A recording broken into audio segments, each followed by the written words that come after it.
இன்றைக்கு செய்திக்கு ஆதாரமாக யோபுவின் புஸ்தகம் 42ஆம் அதிகாரம் 10ஆம் வசனம் முதல் சில வசனங்களை வாசிக்கிறேன். 12ஆம் வசனம் வரையிலும். யோபுவின் புஸ்தகம் 42ஆம் அதிகாரம் 10, 11, 12. பழைய ஏற்பாட்டிலே 671ஆம் பக்கத்தில் இருக்கிறது. யோபு தன் சிநேகிதருக்காக வேண்டுதல் செய்தபோது கர்த்தர் அவன் சிறையிருப்பை மாற்றினார். யோபுவுக்கு முன் இருந்த எல்லாவற்றை பார்க்கிலும் இரட்டத்தனையாக கர்த்தர் அவனுக்கு தந்தருளினார். அப்பொழுது அவனுடைய எல்லா சகோதரரும் சகோதரிகளும் முன் அவனுக்கு அறிமுகமான அனைவரும் அவனிடத்தில் வந்து அவன் வீட்டிலே அவனோடு போஜனம் பண்ணி கர்த்தர் அவன் மேல் வரப்பண்ணின சகல தீங்கி நிமித்தம் அவனுக்காக அங்கலாய்த்து அவனுக்கு ஆறுதல் சொல்லி அவரவர் ஒவ்வொரு தங்க காசையும் அவரவர் ஒவ்வொரு பொன் ஆபரணங்களையும் அவனுக்கு கொடுத்தார்கள். கர்த்தர் யோபுவின் முன்னிலைமையை பார்க்கிலும் அவன் பின்னிலைமையை ஆசீர்வதித்தார். 10,000 ஆடுகளும் 1000 ஒட்டகங்களும் 1000 ஏர்களும் 1000 கழுதைகளும் அவனுக்கு உண்டானது. சிறையிருப்பை மாற்றுகிறவர் நம்முடைய ஆண்டவர். யோபு தன் சிநேகிதருக்காக வேண்டுதல் செய்தபோது கர்த்தர் அவன் சிறையிருப்பை மாற்றினார். நம்முடைய வாழ்க்கையில பலவிதமான சிறையிருப்புகளுக்குள்ளே நாம் கடந்து செல்லுகிறோம். யோபு எழுத்தின்படியான ஒரு சிறையிருப்புக்குள் செல்லவில்லை. அரசாங்கம் அவன் மேல் குற்றம் கண்டுபிடித்து கோர்ட்டில் வழக்கு போட்டு நீதிபதிகள் அந்த வழக்கை விசாரித்து இவனுக்கு இத்தனை மாதம் சிறை தண்டனை என்று கொடுக்கவில்லை. யோபுக்கு வந்த சிறையிருப்பு ஒரு ஆவிக்குரிய சிறையிருப்பு. சில வேளைகளில் நம்முடைய உள்ளத்திலும் கூட நம்முடைய ஆத்துமா சிறையில் அகப்பட்டது போல ஒரு விடுதலை இல்லாமல் சுயாதீனம் இல்லாமல் இருக்கிறதை உணர்கிறோம்.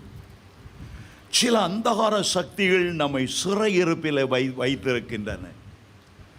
லேகியோன் பிசாசு பிடித்த மனிதன், அவனுடைய சிறையிருப்பாக அவனை அந்த பிசாசுகள் கல்லறை தோட்டங்கள் மத்தியில் தனியாய் கொண்டு வந்து வைத்தன. அந்த சிறையிருப்பில் அவனுடைய சுயாதீனம் சுதந்திரம் எல்லாம் பறி போயின. அவனுடைய வீட்டிலே மனைவியோடு பிள்ளைகளோடு இருக்க முடியவில்லை. அவனை ஆக்கிரமித்து கொண்டு அத்தனை அசுத்தாவிகள் தான் அவனை வழி நடத்தி கொண்டு போனது. ஒரு சிறையிருப்பு. சிலருக்கு பாவ பழக்க வழக்கங்கள் ஒரு சிறையிருப்பு. குடியிலிருந்து மீட்க முடியலையே, ஐயோ அந்த சிறையிருப்புக்குள்ளே வாடுகிறேனே, இந்த கஞ்சாவிலிருந்து எனக்கு விடுதலை இல்லையே, புகைப்படிக்கிற பழக்கத்திலிருந்து விபச்சார பழக்கத்திலிருந்து எனக்கு விடுதலை இல்லையே. அது ஒரு பயங்கரமான சிறையிருப்பு. அது ஒரு பயங்கரமான சிறையிருப்பு. சில உணர்வுகளிலும் கூட அநேகர் சிறைப்பட்டு போகிறதை பார்த்திருக்கிறேன். ஒரு தாயார் தன்னுடைய சொல்படி தன்னுடைய மகன் திருமணம் செய்யாமல் வேறொரு பெண்ணை திருமணம் செய்து விட்டபடியால் வீட்டிலே ஒரு மூலையிலே சோர்ந்து போய் உட்கார்ந்து விட்டாள். யாரோடும் பேசுவதில்லை, எந்த இனத்தவர்களோடு பேசுவதில்லை. தனக்கே ஒரு தனிமை என்ற சிறையிருப்பை உண்டாக்கி கொண்டார். கசப்புகள் அவளை சிறையில் வைத்திருந்தன. மன்னிக்க முடியாத சில சுபாவங்கள் அநேகரை சிறைப்படுத்தி வைத்திருக்கிறதினாலே ஆண்டவருக்காக அவர்கள் எழும்பி பிரகாசிக்க முடியலை. சிறையிருப்பிலே பல வகையான சிறையிருப்பு. உலக பிரகாரமான சிறையிருப்பு இருக்கிறது. ஆனால் பொல்லாத சிறையிருப்பு பாதாள சிறையிருப்பு, நித்தியமான சிறையிருப்பு. ஆண்டவர் மரித்தோரிலிருந்து உயிரோடு எழுந்தவுடனே பாதாளத்துக்கு இறங்கி அந்த காவலில் சிறையிருப்பில் இருந்த ஆவிகளுக்கு அவர் பிரசங்கித்தாராம். ஏனென்றால் மத்த 25 அவர் சொல்லுகிறார், நான் காவலில் இருந்தேன், நான் சிறையில் இருந்தேன், என்னை பார்க்க வந்தீர்கள், என்னை விசாரிக்க வந்தீர்கள். அருமையான தேவனுடைய பிள்ளைகளே, எந்த விதமான சிறையிருப்பில் இருந்தாலும் ஆண்டவர் உங்களுக்கு விடுதலை தர வல்லமையுள்ளவராயிருக்கிறார். சிறையிருப்புக்கு சில காரணங்கள் உண்டு. சிறை மீட்கப்படுதலுக்கும் ஒரு காரணம் உண்டு. யோபு பக்தன் அருமையாய் உண்மை உத்தமாய் ஆண்டவரை நேசித்த போதிலும் அவன் சிறையிருப்புக்கு காரணமாய் அவனுக்குள்ளே ஒரு வகை பயம் இருந்து கொண்டே இருந்தது. சில பயங்கள் வரும்போது உடனே நாம் அதை அதட்ட வேண்டும். இயேசுவின் நாமத்தில் கடிந்து கொள்ள வேண்டும். பிள்ளைகள் பரீட்சைக்கு படிக்கிறார்கள், ஒரு பயம் ஃபெயில் ஆயிடுவனோ, கல்யாணம் கட்ட போறாங்க, இந்த மாப்பிள்ளை கைவிட்டு விட்டுருவானோ, பிள்ளைகளை ஸ்கூலுக்கு அனுப்புகிறோம், யாரும் பிடிச்சிட்டு பிள்ளை பிடிக்காரன் பிடிச்சிட்டு போயிடுவானோ. இந்த பயத்தை சாத்தான் கொண்டு வரும்போதே இயேசுவின் நாமத்தில் இந்த ஆவியவனை அதட்டுகிறேன் என்றா வேதம் சொல்லுகிறது. தீமோத்தேயு 1:7 வாசிக்கிறோம், தேவன் நமக்கு பயமுள்ள ஆவியை கொடாமல் பலமும் அன்பும் தெளிந்த புத்தியுள்ள ஆவியையே கொடுத்திருக்கிறார். தாவீது சொல்லுகிறார், நான் கர்த்தரை தேடினேன் 34ஆம் சங்கீதத்தில். அவர் எனக்கு செவி கொடுத்து என்னுடைய எல்லா பயத்துக்கும் என்னை நீங்களாக்கி மீட்டு கொண்டார். ஆமென், ஹல்லேலூயா. நான் பயப்படுகிற நாளிலே உம்மை நம்புவேன். பூரண அன்பு பயத்தை புறம்பே தள்ளும். ஆமென், ஹல்லேலூயா. அந்த எண்ணம் வரும்போதே ஆவில நிறைஞ்சு அதை அதட்டு, நான் பயப்பட மாட்டேன், என் கர்த்தர் என்னோடு இருக்கிறார். நான் பயப்பட மாட்டேன், என் ஆண்டவர் மரணத்துக்கும் பாதாளத்துக்கும் உரிய திறவுகோல்களை உடையவராயிருக்கிறார். நான் பயப்பட மாட்டேன். ஆபிரகாமே, நீ பயப்படாதே, நான் உனக்கு கேடகமும் மகா பெரிய பலனுமாய் இருக்கிறேன் என்று ஆதியாகமம் 15:5 சொன்னார். சாத்தானுடைய தந்திரம் என்ன? ஒருவனை சிறைப்பிடிப்பதற்கு முன்பு அவனை பயப்படுத்துகிறான், சொப்பனங்களிலே பயப்படுத்துகிறான், தீமையான எண்ணங்களை கொண்டு வந்து பயப்படுத்துகிறான். ஒரு காட்டில் வாழுகிற சிங்கம் ஒரு மிருகத்தை பிடிக்க நினைக்கும் போது முதல்ல அந்த காடே அதிரும்படி பயங்கரமாய் கர்ச்சிக்கும். அந்த கர்ச்சிக்கிற சந்தத்தை கேட்டதோ எங்கிருந்து அந்த கர்ச்சி வருதுன்னு தெரியல, மிருகமெல்லாம் பயந்து ஓட ஆரம்பிக்கும். அங்க ஓடி இங்க ஓடி கடைசியில் சிங்கம் இருக்கிற கெபிக்குள்ளே வந்து சேர்ந்தது. சாத்தான் அதைத்தான் செய்கிறான். சாத்தான் அப்படிப்பட்ட பயத்தை தான் கொண்டு வருகிறார். இயேசுவின் நாமத்தில் அந்த பயத்தை நீங்கள் கடிந்து கொள்ளுங்கள். சிங்கமே, எவ்வளவு கர்ச்சித்தாலும் யூதா கோத்திரத்து ராஜ சிங்கம் என்னோடு இருக்கிறார். சிங்கங்கள் சேதப்படுத்தாதபடி அவைகளின் வாய்களை கட்டி போட்டு எனக்கு ஜெயத்தை கொடுப்பார். ஆமென், ஹல்லேலூயா. யோபு சொல்லுகிறார், நான் பயந்த காரியம் எனக்கு நேரிட்டு விட்டது. யோபு 3:23 என்று நினைக்கிறேன். 25ஆம் வசனம், நான் பயந்த காரியம், நான் அஞ்சினது எனக்கு நேரிட்டு விட்டது. ஒரு பேறுகால பெண்மணி தன்னுடைய அலுவலகத்துக்கு போகும்போது போகிற வழியில ஒரு மனிதனை பார்ப்பாள். தீமையான உருவம். அவனுக்கு விரல நகம் ரொம்ப நீளமான நகம். அவனை பார்க்கும் போதெல்லாம் ஏதோ வயிற்றுக்குள்ள கைவிட்டு குடைகிறது போல அவள் எண்ணுவாள். ஒவ்வொரு நாளும் அவனை பார்த்து பயந்துகிட்டே போவாள். அவளுடைய சிந்தையை பாதித்தது. அவளுக்கு குழந்தை பிறந்த போது பெரிய பெரிய நகங்களோடு பிறந்ததான். டாக்டர்கள் சொன்னார்கள், இவள் ஏதோ பார்த்து பயந்ததினாலே இந்த குழந்தை விகாரமாய் பிறந்திருக்கிறது. தேவ பிள்ளைகள் எந்த காரியத்துக்கும் பயப்படவே கூடாது. பூமி நிலை மாறினாலும், அது சமுத்திரம் பொங்கி வந்தாலும் நாம் பயப்படோம். 41ஆம் சங்கீதத்தில் கர்த்தர் நமக்கு அடைக்கலமும் பலனும் ஆபத்து காலத்தில் அனுகூலமான துணைமானவர், ஆகவே நாங்கள் பயப்படுவதில்லை. ஆமென். ஹல்லேலூயா, ஹல்லேலூயா. சிலருடைய வாழ்க்கையில் இந்த சிறையிருப்பு வருவதற்கு ஒரு காரணம், தவறான வாயின் வார்த்தைகளினாலே தங்களை தாங்களே சிக்க வைத்துக் கொள்ளுகிறார்கள். மரணமும் ஜீவனும் நாவின் அதிகாரத்தில் இருக்கும். சிறையிருப்பை பற்றி பேசிக்கொண்டே இருந்தால், அடிமைத்தனத்தை பற்றி பேசிக்கொண்டே இருந்தால், கர்த்தரை மைமைப்படுத்தாமல் சாத்தானையே மைமைப்படுத்தி பேசிக்கொண்டே இருந்தால், கர்த்தர் செய்த அற்புதங்களை பேசாமல் எத்தனையோ வருஷத்துக்கு முன்னால் நடந்த சில வேதனையான சம்பவங்களையே பேசிக்கொண்டு இருந்தால், அது அடிமைத்தனத்துக்குள்ளாய் கொண்டு போய்விடும். சாரிபாத் விதவை எலியாவிடத்தில் சொல்லுகிறாள், ஐயா, எங்கிட்ட கொஞ்சம் மாவு அப்பந்தான் இருக்கு, நான் 2 விறக பொறுக்கி அப்பத்தை சுட்டு நானும் என் மகனும் சாக போகிறோம். ஒரு நாள் சாவை பற்றி பேசாதுங்க, ஒரு நாள் தற்கொலையை பற்றி பேசாதிருங்க, ஒரு நாள் தோல்வியை பற்றி பேசாதிருங்க. கர்த்தர் உங்களுக்கு ஜெயம் கொடுக்கும்படி உங்களை அழைத்திருக்கிறார். ஹல்லேலூயா, ஹல்லேலூயா, ஹல்லேலூயா. அருமையான தேவனுடைய பிள்ளைகளே, சில வேளைகளிலே சிறையிருப்பை கர்த்தர் உங்களுக்கு ஆசீர்வாதமாய் மாற்றி தருவார். இந்த சிறையிருப்பை ஆசீர்வாதமாய் மாறுவதற்கு இன்றைக்கு ஒரு 4 வேதத்தில் இருந்த அனுபவங்களை குறித்து நான் சொல்ல விரும்புகிறேன். உங்களுக்கு தெரியுமோ இல்லையோ, 1962ஆம் வருஷம் பிப்ரவரி மாதம் 16லேருந்து 21 தேதி வரையிலும் 5 நாட்கள் சென்னை ஜெயிலில் இருந்தேன். ஏன் இருந்தேன்னு தெரியுமா? அந்த சென்ட்ரல் ஜெயிலுக்கு முன்னால் நானும் என்னுடைய நண்பனும் சைக்கிளில் போய் கொண்டு இருந்தோம். என்னுடைய நண்பன் அது சிறைச்சாலை என்று சொன்னான். நான் வேடிக்கையாக சொன்னேன், எனக்கு உள்ளே போகணுன்னு ஆசையாக இருக்குன்னு.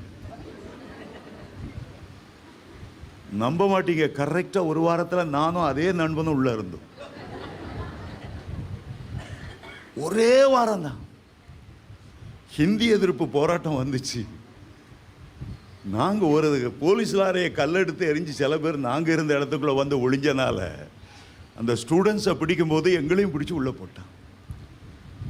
நான் என் நண்பன்கிட்ட உள்ளே இருந்து சொல்கிறேன், போன வாரம் நம்ம 2 பேரும் பேசின ஞாபகம் இருக்கா? அருமையான தேவனுடைய பிள்ளைகளை, எனக்கு அப்போ ஏன் அந்த சிறையிருப்புக்குள்ளே வந்தேன்னு எனக்கு தெரியல. ஆனால் பிற்காலத்தில் ஆண்டவர் என்ன ஒரு ஊழியக்காரனாக்கி நூற்றுக்கணக்கான முறை ஜெயில் ஊழியத்தை ஆண்டவர் கொடுத்தார்.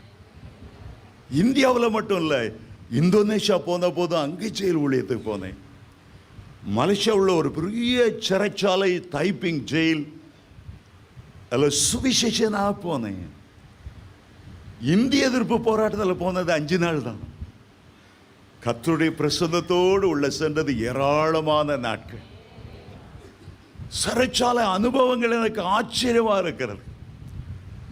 எம்ஜிஆரை துப்பாக்கியால் சுட்ட எம்.ஆர். ராதாவை அந்த ஜெயிலில் பார்த்து பேச ஆண்டவர் உதவி செய்தார்.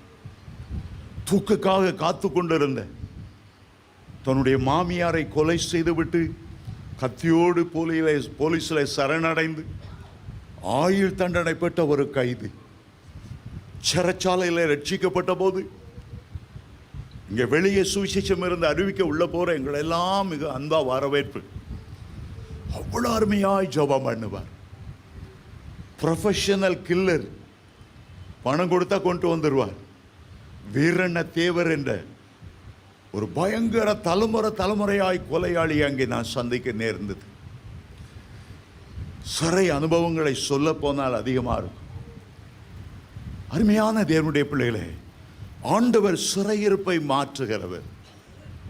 அது பாவத்தினால் வந்த சிறையிருப்பானாலும் சரி, அந்தகார வல்லமைகளினால் வந்த சிறையிருப்பானாலும் சரி, ஒரு மனிதன் தனக்குத்தானே ஏற்படுத்தி கொண்ட சிறையானாலும் சரி, அதை ஆண்டவர் மாற்ற வல்லமையுள்ளவர். ஹல்லேலூயா.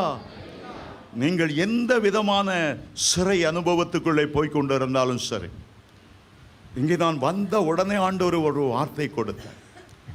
126ஆம் சங்கீதத்தில் சியோனின் சிறையிருப்பை கர்த்தர் திருப்பும் போது சொப்பனம் காண்கிறவர்கள் போல இருந்தோம். இஸ்ரவேல் ஜனங்களாகிய சியோன் என்று அழைக்கப்படுகிற சியோன் குமாரர், சியோன் குமார்த்தைகள் பாபிலோனிலே சிறையிருந்தார்கள். 70 வருஷங்கள் சிறையிருந்தார்கள். அவர்களை சிறை மீட்கக்கூடிய ஒரு இரட்சகனை ஆண்டவர் எழுப்பவில்லை. எகிப்திலே சிறை இருந்த போது மோசேயை ஒரு இரட்சகனாக எழுப்பினார். சிறையிருப்பின் அடிமை நுகத்தை தகர்ப்பதற்கு ஆட்டுக்குட்டியானவருடைய இரத்தத்தை ஆண்டவர் கொடுத்தார். ஆனால் பாபிலோனின் சிறையிருப்பிலிருந்து மீட்கப்பட எந்த வழியுமே இல்லை. எந்த இரட்சகனும் எழும்பவே இல்லை. ஆகவே அவர்கள் என்ன எண்ணினார்கள்? இந்த சிறையிருப்பிலிருந்து எங்களுக்கு மீட்பே இல்லை, இந்த அடிமைத்தனத்திலிருந்து எங்களுக்கு மீட்பே இல்லை. ஆகவேதான் அவர்கள் சொன்னார்கள், சியோனின் சிறையிருப்பை கர்த்தர் திருப்பும் போது சொப்பனம் காண்கிறவர்கள் போல இருந்தோம். இது கனவா நனவா? எங்களுடைய சிறையிருப்பை டக்குன்னு ஆண்டவர் மாற்றிட்டாரு. இரட்சகர் எழும்புவார், இரத்தம் சிந்தப்படும் என்று நினைத்தோம். ஆனால் பலத்தினாலும் அல்ல, பராக்கிரமத்தினாலும் அல்ல, கர்த்தருடைய ஆவியினாலேயே அந்த சிறையிருப்பு மாறினது. ஆவியானவர் பலமாய் உங்களுடைய குடும்பங்களை இறங்கி வரும்போது, உங்களுக்கு இருக்கிற வியாதியாகிய சிறையிருப்பாய் இருந்தாலும் சரி, அடிமைத்தனமாகிய சிறையிருப்பாய் இருந்தாலும் சரி, கடன் பிரச்சனையாகிய சிறையிருப்பாய் இருந்தாலும் சரி, சாபங்கள் என்கிற சிறையிருப்பாய் இருந்தாலும் சரி, கர்த்தர் அதை எல்லாம் முறித்து போடுவதற்கு வல்லமை உள்ளவராய் இருக்கிறார். அவர் ஆவியினாலேயே ஆகும், அவருடைய அபிஷேகத்தினாலே நுகங்கள் முறிந்து போகும். கர்த்தருடைய ஆவியானவர் எங்கே உண்டோ அங்கே விடுதலை உண்டு. இங்கே சொல்லுகிறார்கள், சியோனின் சிறையிருப்பை கர்த்தர் திருப்பும் போது சொப்பனம் காண்கிறவர்கள் போல இருந்தோம். அப்பொழுது எங்களுடைய வாய் நகைப்பினாலும், அதுவரை எங்களுடைய கண்கள் தான் கண்ணீர் சிந்தி கொண்டு இருந்தது. இப்போது கர்த்தர் எங்களுடைய சிறையிருப்பை மாற்றும் போது எங்களுடைய வாயில ஒரு நகைப்பு உண்டானது. நம்முடைய நாவு ஆனந்த சத்தத்தினாலும் நிறைந்திருந்தது. அப்பொழுது கர்த்தர் இவர்களுக்கு பெரிய காரியங்களை செய்தார் என்று புறஜாதியாருக்குள்ளே சொல்லிக் கொண்டார்கள். ஆண்டவர் சிறையிருப்பை மாற்றின போது தேவனுடைய நாமம் புறஜாதியினர் மத்தியிலும் மகிமைப்பட்டது. உடைய சிறையிருப்பை ஆண்டவர் திருப்பும் போது உங்களை சுற்றி இருக்கிற அத்தனை குடும்பங்களோ, இவர்கள் ராஜாதி ராஜாவை வழிபடுகிறவர்கள், உன்னதமான தேவனுடைய பிள்ளைகள், ராஜாதி ராஜாவுடைய பிள்ளைகள், எந்த வல்லமையும் அடிமைப்படுத்த முடியாது, சிறைப்படுத்த முடியாது என்பதை அவர்களும் அறிந்து கொள்ளுவார்கள். 3 வசனம் சொல்லுகிறது, கர்த்தர் நமக்கு பெரிய காரியங்களை செய்தார், இது நிமித்தம் நாம் மகிழ்ந்திருக்கிறோம். ஆமென். நாம் ஏன் மகிழ்ந்திருக்கிறோம்? நாம் ஏன் ஆவியில களி கூறுகிறோம்? கர்த்தர் எங்களுக்கு பெரிய காரியங்களை செய்தார், இன்னமும் அவர் செய்வார், இன்னும் மகிமையான காரியங்களை செய்வார். நீங்கள் அவருடைய சுதந்திரமாயிருக்கிறீர்கள், சொந்த ஜனமாயிருக்கிறீர்கள். பூச்சக்கரத்தில் உள்ள எல்லா ஜனங்களிலும் கர்த்தர் உங்களை தமக்கென்று தெரிந்து கொண்டார். ஹல்லேலூயா, ஹல்லேலூயா. முதலாவதாக யோசேப்பின் சிறையிருப்பை நாம் வேதத்தில் வாசிக்கிறோம். அவனுடைய சொந்த சகோதரர்களே அவனை கைதியாக்கி கையும் காலையும் கட்டி எகிப்துக்கு போற மீதியான இடத்துல அவருடைய சொந்த சகோதரர்கள் விற்று போட்டார்களாம். 105 சங்கீதத்தை வாசிக்கும் போது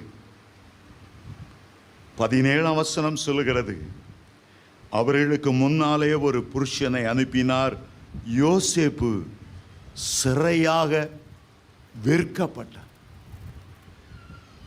யோசேப்பு சிறையாக விற்கப்பட்டார். இயேசுவை சிறை பிடித்தவர்கள் 30 வெள்ளிக்காசுகளை கொடுத்து யூதாசுக்கு கொடுத்து இயேசுவை சிறைப்பிடித்தார்கள். ஆனால் சொந்த சகோதரர்கள் தன்னுடைய சகோதரனை கையும் காலையும் கட்டி சிறையாக விற்கும்போது 20 வெள்ளிக்காசுக்கு விற்று போட்டார்களாம். போத்திபார் அரண்மனையிலே, போத்திபார் வீட்டிலே வேலைக்காரனாக இருந்தார். உடைய மனைவி அநியாயமாய் குற்றம் சாட்டின போது பயங்கரமான ஒரு சிறையிருப்புக்குள் அவன் போனான். 17ஆம் வயதில் அந்த சிறையிருப்புக்குள்ளே போனவன் 30ஆம் வயது வரையிலும் 13 வருடங்கள் அந்த பயங்கரமான சிறையில் இருந்தான். அந்த சிறை சாதாரணமான குற்றவாளிகளுக்கு வைக்கிற சிறை அல்ல. யோசேப்பை வைத்த சிறை ராஜாவுக்கு விரோதமாய் சதி செய்தவர்கள், தீங்கு செய்தவர்கள், துரோகம் செய்தவர்கள். சாதாரண சிறையை பார்க்கிலும் 1000 மடங்கு கொடுமையான சிறை. பஹ்ரைன் தேசத்தில் போயிருந்த போது ஒரு சிறைச்சாலையை வேலை செய்கிற நண்பர் எனக்கு காண்பித்தார். அவர் சொன்னார், சாதாரணமான குற்றவாளிகளை அடைக்கிற இடமல்ல, இந்த ராஜாவை கவிழ்ப்பதற்காக சிலர் சதி செய்து ராஜாவை கொல்லுவதற்காக முயற்சித்தபடியால் ஐயோ அவர்கள் அனுபவிக்கிற பாடுகள் சொல்லவே முடியாது. சின்ன சிறைச்சாலை, சின்ன 2 சுவர்களுக்கு நடுவில் அவங்கள நிறுத்தி வைத்திருக்கிறோம். அப்படியே இரவு போல நின்றுட்டே இருக்கணும். உட்கார முடியாது, படுக்க முடியாது. பகல்ல வெயில், பனியா இருக்கட்டும், அப்படியே நின்றுட்டு இருக்கணும். 1 நாள் அல்ல, 2 நாள் அல்ல, மாத கணக்காக தூங்க முடியாது. கொஞ்சம் அவங்களுக்கு கொடுக்கிற தண்டனையும் சவுக்கடிகளையும் சித்திரவதைப்படுத்துகிறதையும் சொன்ன போது எப்படி தற்கொலையை விரும்புவார்கள். வழி இருக்காது, வாதிக்கப்படுவார்கள். யோசேப்பை அப்படிப்பட்ட சிறைச்சாலையில் அடைத்த போது 105ஆம் சங்கீதம் 18ஆம் வசனம் இவ்விதமாய் சொல்லுகிறது, அவன் கால்களை விலங்கு போட்டு ஒடுக்கினார்கள், அவன் பிராணன் இரும்பில் அடைப்பட்டிருந்தது. அவனுடைய கால்களை விலங்கு போட்டு ஒடுக்கினார், அவனுடைய பிராணன் எறும்பில் அடைப்பட்டிருந்தது. யோசேப்பு பல கேள்விகள் கேட்டிருந்திருப்பார். ஏன் ஆண்டவரே, நான் ஒரு தவறும் செய்யவில்லையே, நான் பரிசுத்தத்துக்காக வைராக்கியமாய் இருந்தேனே, போத்திபார் இச்சைக்கு இணங்காமல் நான் அதை விட்டு ஓடினேனே, என்ன தவறு செய்தேன், ஏன் இந்த 13 வருடங்கள் கொடிய வேதனை? அப்படி கேள்வி அவனுக்கு எழும்பும் என்பதற்காகத்தான் அவன் சிறுவனாயிருக்கும் போதே சொப்பனங்களை ஆண்டவர் கொடுத்திருந்தார். ஒரு காலம் வரும், உன்னுடைய சொந்த தகப்பனும் தாயும் உன்னை வணங்குவார்கள், சூரியனும் சந்திரனும் 11 நட்சத்திரங்களும் உன்னை வணங்கும். நீ கொண்டு வந்திருக்கிற அரிக்கட்டையை உன்னுடைய சகோதரர்கள் எல்லாம் அவருடைய அரிக்கட்டையெல்லாம் வணங்கும். ஆண்டவர் அந்த சொப்பனத்தை முதலாவதாகவே கொடுத்து ஒரு பெரிய நோக்கத்தோடு உன்னை நான் அங்கே கொண்டு போகிறேன். ஏன் ஆண்டவர் யோசேப்பை கொண்டு வந்தாராம்? தகப்பன் மடியிலே சந்தோஷமாய் இருந்திருந்தா ஆடுகளை மேய்த்து ஒரு சாதாரணமானவனாய் அவன் மரித்து விட்டு இருந்திருப்பான். ஆண்டவருக்கு தெரியும், ஒரு பெரிய பஞ்சம், உலகளாவிய பஞ்சம் வரப்போகிறது. தானியம் என்கிற ஆதரவு கோலை அவர் முறிக்க போகிறார். இந்த பஞ்சத்தில் இந்த குடும்பம் பாதுகாக்கப்படணும்னா இந்த குடும்பத்தில் இருந்து ஒருவனை எடுத்து நான் அங்கே கொண்டு போகணும். சிறையிருப்பில் அந்த ஒடுக்கப்படும் போதெல்லாம் ஆண்டவருடைய உள்ளம் யோசேப்பை நினைத்து நினைத்து புலம்பி இருந்திருக்கும். எப்ராஹிமை நினைத்து, எப்ராஹிமே உன்னை நான் எப்படி மறப்பேன், எப்படி உன்னை கைவிடுவேன், எருசலேமே, உன்னை நான் மறந்தால் என் வலது கை தன் தொழிலை மறப்பதாக. ஆண்டவர் அவன் ஒடுக்கப்படுதலை எவ்வளவுக்கு எவ்வளவு வேதனையோடு பார்த்தாரோ அவ்வளவுக்கு அவ்வளவு மனதுருகி பிற்காலத்தில் அவனை ஆசீர்வதிக்க சித்தம் கொண்டார். அவன் சிறையிருப்பில் வாடினது கொஞ்சம் வருஷம்தான். ஆனால் அவன் எகிப்துக்கே அதிபதியாய் மாறி அவனுடைய சொந்த சகோதரர்களை எல்லாம் பஞ்ச காலத்திலே பாதுகாத்து எகிப்திலேயே மிக செழிப்பான இடமான கோசேன் என்ற பகுதியிலே கொண்டு வந்து அவர்களை குடி அமர்த்தி 80 வருடங்கள் அவர்களை பராமரித்தார். யோசேப்புக்கு 110 வயது அவன் மரிக்கும்போது 30 வயதிலிருந்து 110 வயது வரையிலும் அவனை ஆசீர்வதிக்க சித்தமான. ஜெயிலில் போடுறதுக்கு முன்னால சொப்பனம் தான் கண்டுட்டு இருந்தான். ஜெயிலில் போட்ட பிறகு ஒவ்வொருத்தரா வந்து நான் இந்த சொப்பனம் கண்டேன், இந்த சொப்பனம் கண்டேன், ஒரு பூனை குறுக்க ஓடிச்சு, ஒரு எலி செத்து கிடந்துச்சு, இது அர்த்தம் என்ன? அப்பதான் அந்த ஜெயில இருந்து ஆண்டவரே எனக்கு ஒரு ஆவியின் வரம் தேவை, சொப்பனத்துக்கு வியாக்கியானம் பண்ணுகிற ஒரு வரம் எனக்கு தேவை. ஜெயிலில் கிடக்கிற அவ்வளோ பேரை சொப்பனம் கண்டுட்டு இருக்கிறான், என்ன அர்த்தம் சொல்றதுன்னு தெரியலையே. ஆகவே அந்த ஜெயிலில் கிடக்கும்போது ஒரு புதிய கிருபை கிடைத்தது. சொப்பனத்துக்கு அர்த்தம் சொல்லுகிற வரம் அவ அப்பா கூட இருந்தால் அது கிடைச்சிருந்திருக்காது.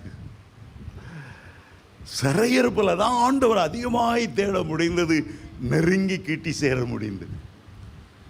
ஜான் பனியன் என்ற ஒரு பெரிய தேவனுடைய மனிதன் இருந்தார். பல வருடங்கள் அவர் எழுதின ஒரு புத்தகம் வேத புத்தகத்துக்கு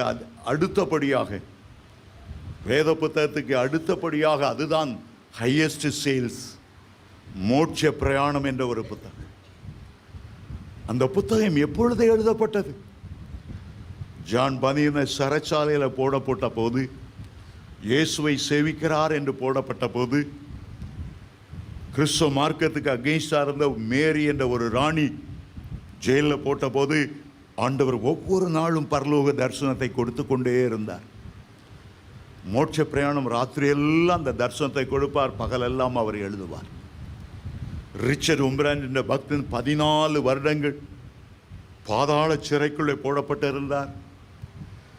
அந்த 14 வருடமும் அந்த இருட்டுக்குள்ள இருந்து பூமிக்குள்ள எவ்வளோ ஆழம், சூரிய வெளிச்சமே கிடையாது, டைம் என்னன்னு தெரியாது, சூரியன் எப்போ உதிக்க அஸ்தமிக்க தெரியாது. தேவதூதர்களை கூப்பிட்டு பிரசங்கம் பண்ணுவார், ரொம்ப ஆழமான பிரசங்கம். அவர் 14 வருஷம் விடுதலையான போது அந்த தேவதூதரெல்லாம் கூப்பிட்டு சிறையில் நான் பண்ண பிரசங்கத்தை சொல்லுங்க. ரொம்ப ஆழமான புஸ்தகம், கிடைச்சினா வாங்கி வாசிங்க. If prison walls could speak, sermons in the solitary confinement. 3 புஸ்தகம் என்கிட்ட இருக்கு, ஆனால் எங்கே வச்சிருக்கேன்னு தெரியல, அதனால உங்களுக்கு ஓசி கொடுக்க முடியாது. ரொம்ப ஆழமான புத்தகங்கள், சிறையிலிருந்து வந்த புத்தகம். அப்போஸ்தலனாகிய யோவானை பிடித்து சிறையில் போட்டார். பத்மு என்ற சிறையில் அவர் உட்கார்ந்திருந்தார். தீவு, ஆள்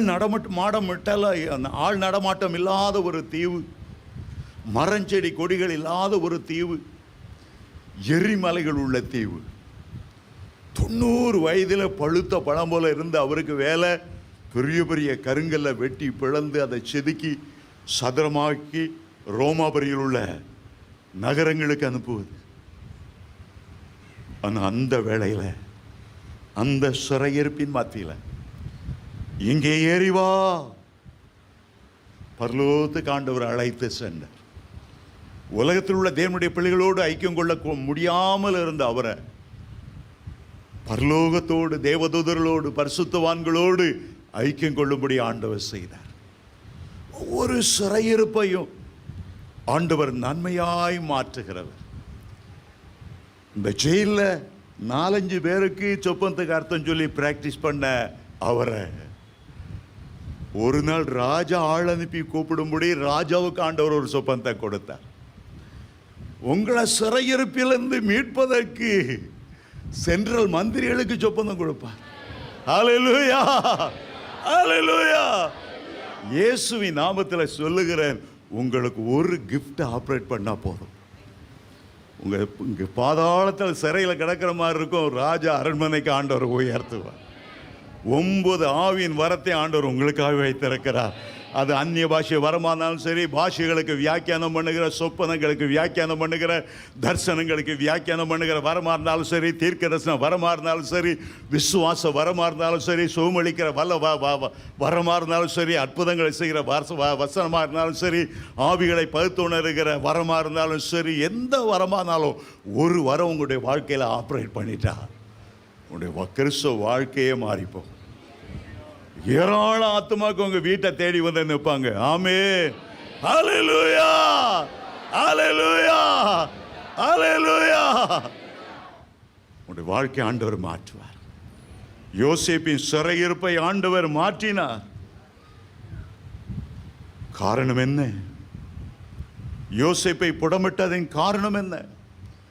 யோசேப்பை பயன்படுத்தும்படி தேவனுடைய உள்ளத்தில் ஒரு பெரிய நோக்கம் இருந்தது.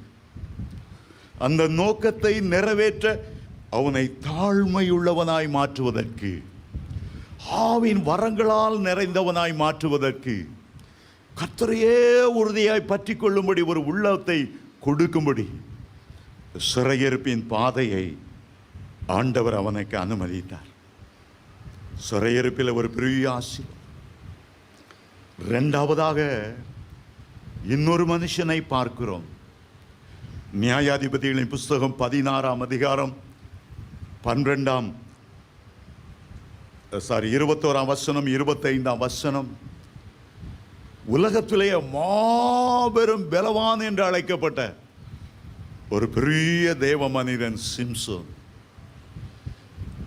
உலகத்திலே பிறந்தவரை போல அவனை போல பலனுள்ளவர்கள் ஒருவரும் இல்லை. எப்படி சாலமோனுக்கு பெரிய ஞானத்தை ஆண்டவர் கொடுத்தாரோ, அதுபோல சிம்சோனுக்கு பெரிய பலத்தை ஆண்டவர் கொடுத்தார். ஆரம்பம் நன்றாக இருந்தது. ஆனால் ஆண்டவருடைய அழைப்பு என்ன, தெரிந்து கொள்ளுதல் என்ன, என்ன எதிர்பார்க்கிறார் என்பதை அவன் மறந்து விட்டார். பெலிஸ்தியருடைய கைகளிலிருந்து இஸ்ரவேலரை விடுதலையாக்க வேண்டும் என்ற நோக்கத்தோடு அந்த பலனை கொடுத்திருந்தார். ஆனால் அந்த பலனையோ அவன் வேசிகளிடத்தில் அழித்து கொண்டிருந்தார். புறஜாதிகளோடு உடன்படிக்கை செய்யாதே எச்சரித்திருந்தார். அந்த புறஜாதி பெலிஸ்தியரிடத்திலே, கர்த்தருடைய விரோதிகளிடத்திலேயே பெண்ணை பார்க்கும்படி போய்கொண்டிருந்தார். உன்னுடைய வாழ்க்கையின் நோக்கமே இச்சைகள் நிறைவேற்றுவது, இச்சைகள் நிறைவேற்றுவது. பெண்கள் பெண்கள் என்று அலைந்தார். அவனுடைய அழைப்பை, அவனுடைய தெரிந்து கொள்ளுதலை மறந்து போனார். ஆண்டவர் பார்த்தார், இவனை எப்படியாவது சுத்திகரிக்கத்தான் வேணும், எப்படியாவது இவனை மறுபடியும் கொண்டு வந்துதான் ஆகணும், இவன் பாதாளத்திலே பங்கு பெற்று விடக்கூடாது. வழக்கம் போல இச்சையை நிறைவேற்ற போகும்போது பெலிஸ்தியர் பிடித்தார்கள். தரிசனமாகிய கண்ணை பிடுங்கினார்கள். பலத்த கிரிகளை செய்து அந்த கைகளை விலங்கிட்டார்கள். எந்த கைகள் ஒரு கழுதை தாடை எலும்பை எடுத்துக்கொண்டு 1000 பெலிஸ்தியரை அடித்து கொண்டதோ, அந்த கைகளை கொண்டு பெலிஸ்தியருக்கு மாவரைக்க போட்டார்கள். பரிதாபமான ஒரு சூழ்நிலை. அந்த சிறையிருப்பிலே கிடந்தார். சிறையிருப்பிலே கிடக்கும் போதுதான் மீண்டும் அந்த உணர்வு வந்தது.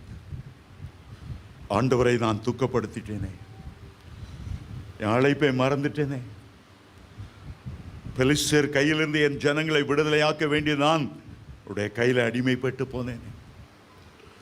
கண்ணீரோடு கர்த்தருடைய முகத்தை பார்த்து தன்னுடைய வாழ்க்கையை சுத்திகரிப்பதற்கு ஒரு ஏற்ற தருணம் கிடைத்தது. அவனுடைய தலை மொட்டையடிக்கப்பட்ட முடி வளர ஆரம்பித்தது. அவனுக்குள்ளே இழந்த பலன் மறுபடியும் வர ஆரம்பித்தது. ஆகவே அவனை கேலியும் பரியாசமும் செய்து வித்தை காட்டுவதற்காக கொண்டு போன அந்த கட்டடத்தின் 2 தூண்களை பிடித்தான். ஆண்டவரை நோக்கி ஒரு ஜெபம் செய்தான். பார்ப்பதற்கு அந்த ஜெபம் எல்லா ஜெபத்திலும் ஒரு பரிதாபமான ஜெபமாய் காட்சியளித்தது. தேவனுடைய ஒரு மகிமையான ஊழியக்காரன் வாழ்க்கையின் அடித்தளத்தில் இருந்து நொறுங்கி ஜெபிக்கிற ஒரு ஜெபமாய் இருந்தது. ஆண்டவரே, இந்த 2 கண்களுக்காக இந்த பெலிஸ்தியரை நான் பழி வாங்க விரும்புகிறேன். ஒரு விஷயத்தை பலப்படுத்தும். பெலிஸ்தியரை அழிக்கும்படி எனக்கு பலனை கொடுத்தவர். இந்த சந்தர்ப்பத்தில் ஒரு விஷயத்தை பலப்படுத்தும். 2 தூண்களையும் பிடித்து அசைத்தார். வேதம் சொல்லுகிறது, சிம்சோன் உயிரோடு இருக்கும்போது கொன்ற பெலிஸ்தியரை பார்க்கிலும் மறைக்கும் போது அதிகமான பெலிஸ்தியரை கொண்டார். அதோடு அவனுடைய வாழ்க்கை நோக்க முடிந்தது. பெலிஸ்தியரோடு அவனுடைய ஜீவனம் மடிந்தது. ஆனால் ஒரு பெரிய விசேஷம், சிம்சோனுடைய பெயரை விசுவாச வீரன் என்று சொல்லி எபிரேயர் 11:32 எழுதி வைத்தார். அவன் கடைசியாய் ஆண்டவருடைய வந்து விட்டான். இழந்த பலனை அவன் திரும்ப பெற்று விட்டான். சிறையிருப்பை உடைத்து போட்டான். பலவீனத்திலே பலன் கொண்டான். விசுவாச வீரர்கள் பட்டியலை எபிரேயர் 11 வாசிக்கிறோம். அங்கே ஆதாம் பெயர் இல்லை. உலகத்தில் தலை சிறந்த ஞானியாகிய சாலமோன் பெயர் அங்கே இல்லை. முற்பிதாக்களின் வரிசையில் வந்த ஏசாவின் பெயர் அங்கே இல்லை. ஆனால் சிறையிருப்பில் தன்னை சுத்திகரித்து தன்னை பரிசுத்தப்படுத்தி கொண்ட சிம்சோனினுடைய பெயர் அங்கே இடம்பெற்றிருக்கிறது. ஹல்லேலூயா! அருமையான தேவனுடைய பிள்ளைகளே, சிறையிருப்பின் நாட்கள் வரும்போது, துயர நாட்கள் வரும்போது சிந்தனை செய்து ஆதி அன்புக்குள் திரும்பி விடுங்க. ஜெபம் பண்ணி ஆண்டவருடைய பாதங்களை பிடித்து ஆண்டவரோடு உள்ள ஆதி அன்புக்குள்ளே வந்து விடுங்க. இழந்து போன தெய்வீக பலனை மறுபடியும் பெற்றுக்கொள்ளுங்க. ஆகவேதான் சில குடும்பங்கள் சிறையிருப்புக்குள்ளே போகிறது. ஏன் ஆண்டவர் இதை செய்தார்? உன்னை சுத்திகரித்துக் கொள்ளும்படியாக உண்மையில் இரக்கம் பாராட்டி ஆண்டவர் செய்தார். ஏன் நீ கையிட்டு செய்கிற காரியங்களில் ஒரு முன்னேற்றம் இல்லை? நீ ஆண்டவரோடு மறுபடியும் ஆதி அன்புக்குள்ளே வர வேண்டும் என்று ஆண்டவர் உண்மையில் அன்பு கொண்டு அந்த சிறையிருப்பை அனுமதித்தார். ஹல்லேலூயா! 3வது ஒரு தேவ மனிதனை பார்க்கிறோம். பேதுருவை குறித்து அப்போஸ்தலர் 12:4-7 வாசிக்கிறோம். வேதத்தில் ஏரோது ராஜா, அவனுக்குள்ள அந்த அந்திகிறிஸ்துவுடைய ஆவி இருந்தது. ஏரோது ராஜாதான் இயேசு பிறந்தபோது 2 வயதுக்குட்பட்ட அவ்வளவு குழந்தைகளையும் அவன் சங்காரம் பண்ணினான். அவனுக்கு மகனாய் பிறந்த அடுத்த ஏரோது ஆண்டவருடைய சீசனாய யாக்கோபை பிடித்து அவனை சிரச்சேதம் பண்ணினான். அப்படி சிரச்சேதம் பண்ணினது யூதருக்கு பிரியமாயிருக்கிறது என்று கண்டவுடனே பேதுருவையும் அவன் சிறைப்பிடித்து சிறைச்சாலையில் போட்டான். அப்பொழுதுதான் சபைக்கு ஒரு விழிப்புணர்வு உண்டானது.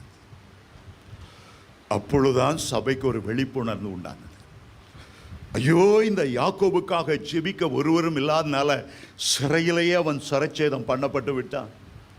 இந்த யோவா ஸ்நானகனுக்காக ஜெபிக்க ஒருவரும் இல்லாதனால சிறையிலேயே சிறைச்சேதம் பண்ண விட்டான். ஆனால் பேதுருவை நாங்கள் விட்டு கொடுக்க மாட்டோம். சபைக்குள்ளே ஒரு பாரம், சபைக்குள்ளே ஒரு மனப்பாடு. ரோதை என்ற ஒரு பெண்ணினுடைய வீட்டுக்குள்ளே கூடினார்கள். முழு இரவும் ஜெபிக்க ஆரம்பித்தார்.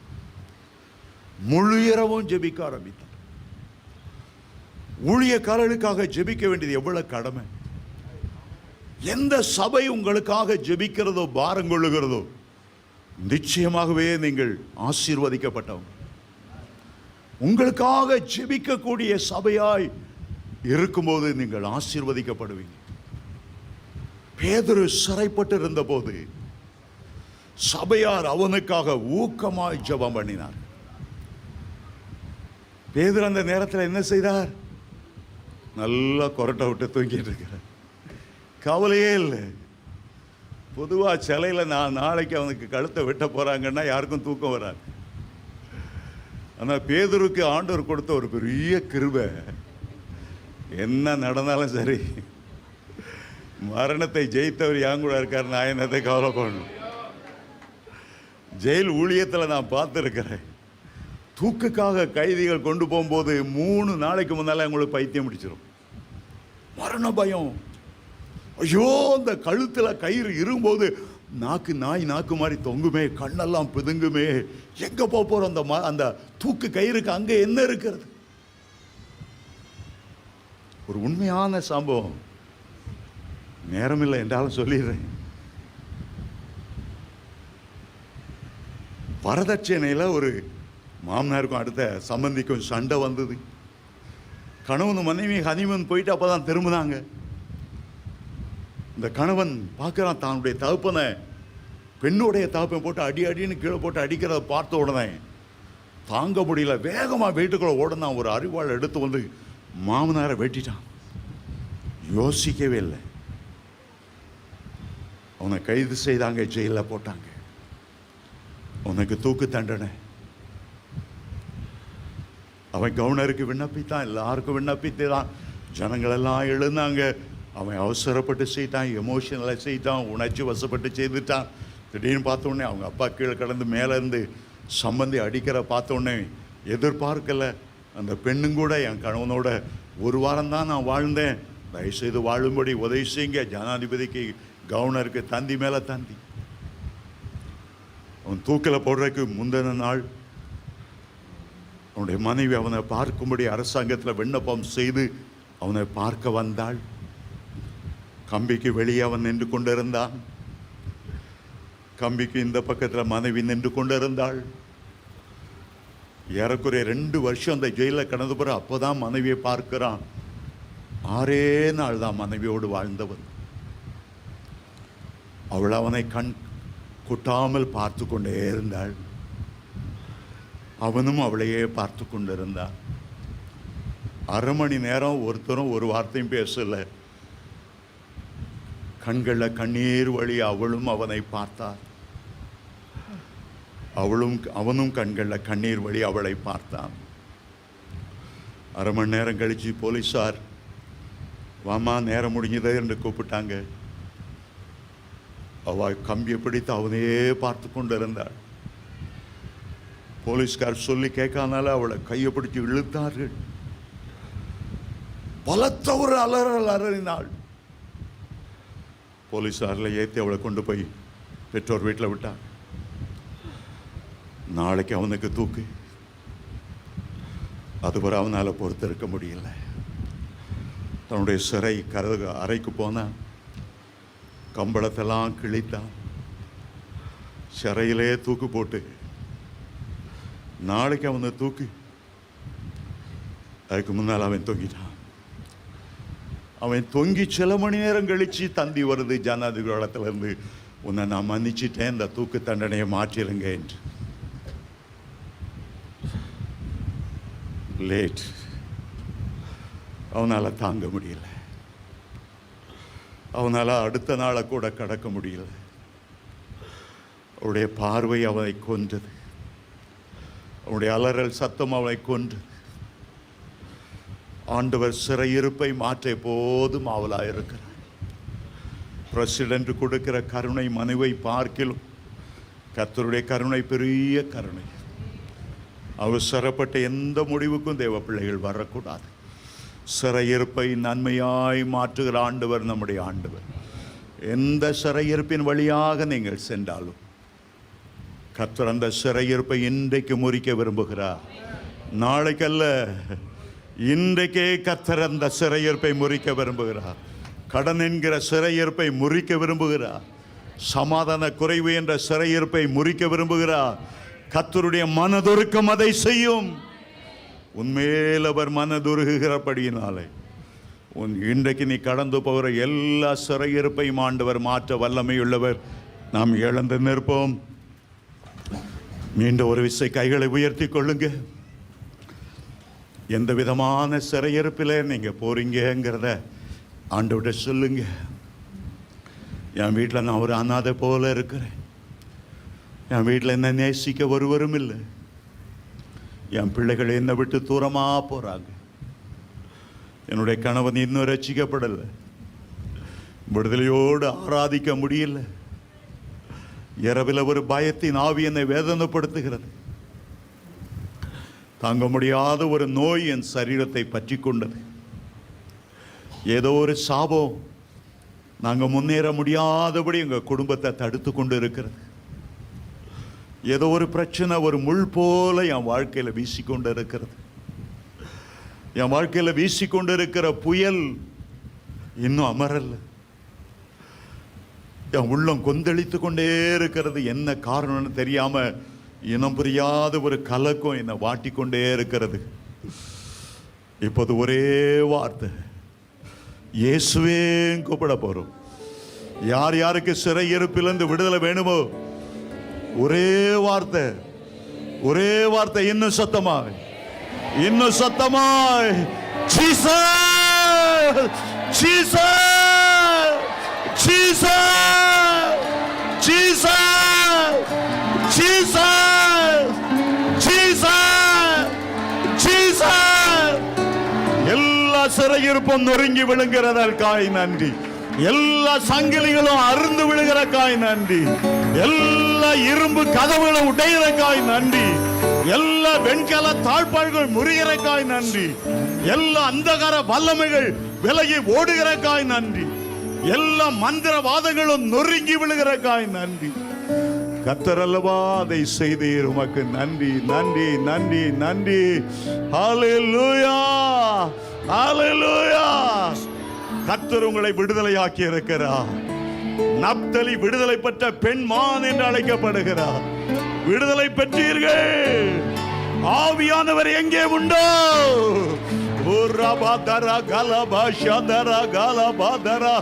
அங்கே விடுதலை உண்டு, விடுதலை உண்டு, விடுதலை உண்டு, விடுதலை உண்டு, விடுதலை உண்டு.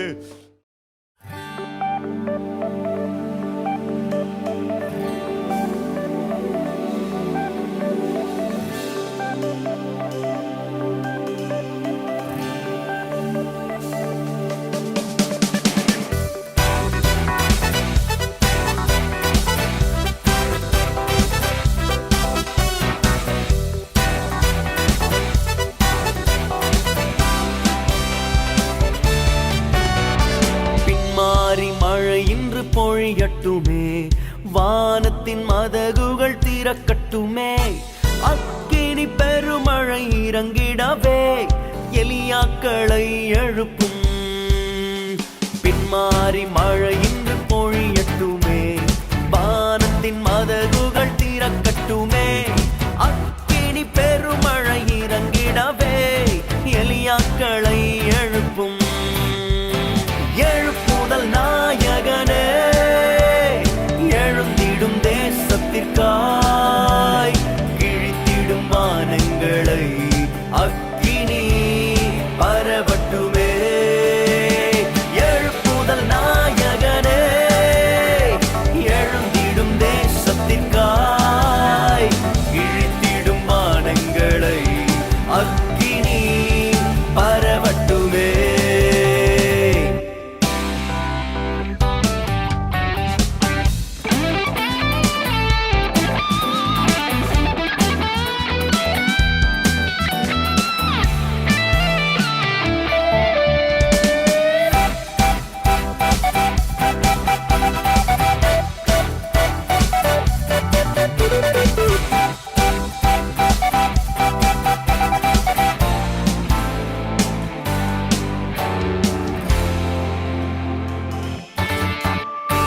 எலியாவின் ஆவியால் நிறைத்திடுமே, முழங்கால்கள் யாவையும் முடக்கிடுமே, கர்த்தரே தேவன் என்று முழங்கிடவே எலியாக்களை எழுப்பும். எலியாவின் ஆவியால் நிறைத்திடுமே, முழங்கால்கள் யாவையும் முடக்கிடுமே, கர்த்தரே தேவன் என்று முழங்கிடவே எலியாக்களை எழுப்பும். எழுப்புதல் நாயகனே,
திட்டம் முற்றும் அழியட்டுமே.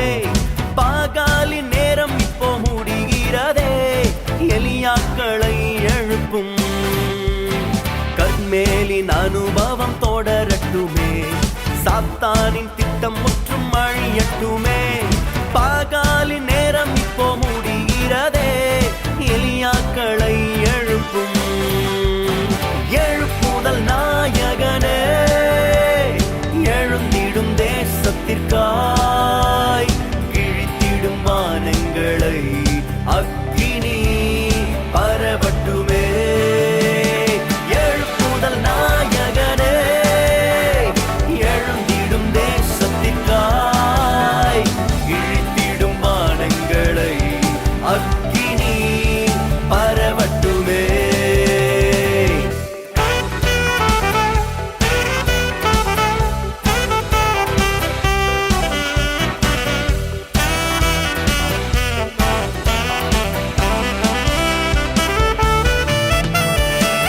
தீபத்தை போலவே அபிஷேகமும், விசுவாசி மேலெல்லாம் தீப்பிழம்பும். அக்கினி ஜுவாலையாய் மாற்றிடவே எலியாக்களை எழுப்பும். தீபத்தை போலவே அபிஷேகமும், விசுவாசி மேலெல்லாம் தீப்பிழம்பும். அக்கினி ஜுவாலையாய் மாற்றிடவே எலியாக்களை எழுப்பும். எழுப்புதல் நாயகனே, எழுந்திடும் தேசத்திற்காய், கிழித்திடும் வானங்களை அக்கினி பரவட்டுமே. எழுப்புதல் நாயகனே, எழுந்திடும் தேசத்திற்காய், கிழித்திடும் வானங்களை அக்கினி பரவட்டுமே.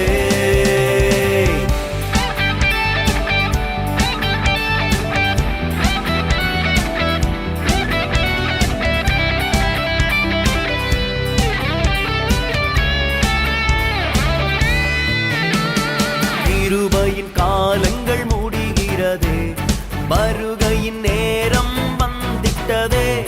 தேசத்தை குலுக்கி அசைத்திடவே எலியாக்களை எழுப்பும். கிருபையின் காலங்கள் முடிகிறதே, வருகையின் நேரம் வந்திட்டதே. தேசத்தை குலுக்கி அசைத்திடவே எலியாக்களை எழுப்பும். எழுப்புதல் நாயகனே, எழுந்திடும் தேசத்திற்காய், கிழித்திடும் வானங்களை அக்கினி பரவட்டுமே. எழுப்புதல் நாயகனே, எழுந்திடும் தேசத்திற்காய், கிழித்திடும் வானங்களை அக்கினி பரவட்டுமே. எழுப்புதல் நாயகனே, எழுந்திடும் தேசத்திற்காய், கிழித்திடும் வானங்களை அக்கினி பரவட்டுமே.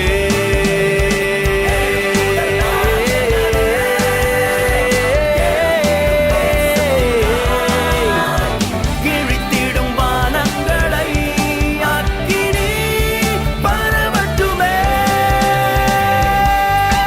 கடைசி நாட்களிலே மாம்சமான யாவர் மேலும் என் ஆவியை ஊற்றுவேன் என்று சொன்ன தெய்வமே, உம்முடைய ஆவியை இன்றைக்கு எங்களுடைய வாலிபர்கள் மேலிலும், எங்களுடைய முதியோர்கள் மேலிலும், விசுவாசிகள் மேலிலும் உம்முடைய ஆவியை நீர் அளவில்லாமல் ஊற்றுவீராக. எங்கள் தேசம் கர்த்தரை அறிகிற அறிவினாலே நிரம்பி இருப்பதாக. எங்கள் சபைகள் உம்முடைய ஆவியானவரால் நிரப்பப்பட்ட சபைகளாய் இருப்பதாக. உலர்ந்த எலும்புகள் பெரிய சேனைகளாய் எழும்புவதாக. மரித்தவைகள் எல்லாம் ஜீவன் பெற்று எழும்புவதாக.